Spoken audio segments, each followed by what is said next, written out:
According to UNAIDS, an estimate of 8,500 persons in Guyana are currently living with HIV.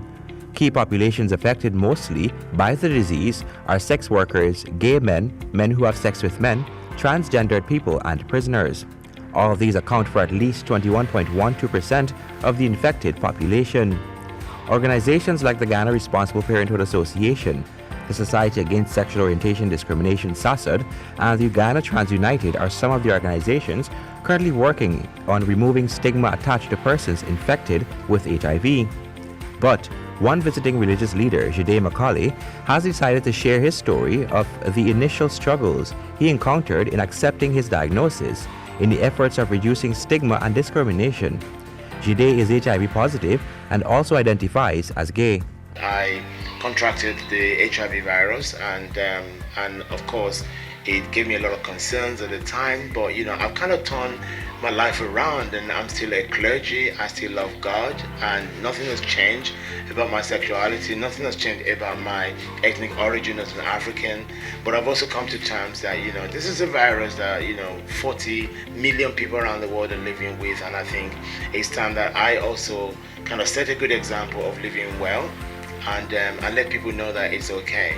Jide said before he found out he was HIV positive, he was an advocate helping persons living with HIV/AIDS. I was actually already part of the community's HIV prevention program.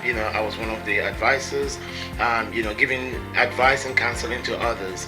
And of course, I was sexually active, so it also meant that I took time to always take a test, because when I say to people take a test, make sure you know your status and things like that, I practice the same as well.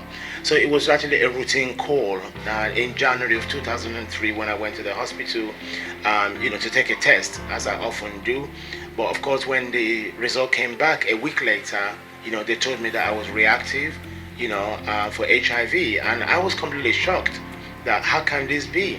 Following his diagnosis, he was shunned by some of his friends, whom he considered close, but eventually, some 6 years later, he was able to find comfort with a support group. I tried to manage my condition myself, but obviously, I would go to the clinic and collect my medication, but I didn't talk to anyone about it. And that's some of the work that I'm doing today to change that, so that if you test positive today, there should be somebody you can talk to that will work with you for at least a period of time where you get comfortable, so that we can avoid the revenge and the anger of people deliberately transmitting the virus. Through his organization House of Rainbow, Jide has been able to provide counseling to thousands of youths around the world who are also HIV positive or who have difficulties relating to their sexuality. He is calling for the religious community and parents to be more supportive of persons who are HIV positive. For the HGP Nightly News, Colwyn Abrams.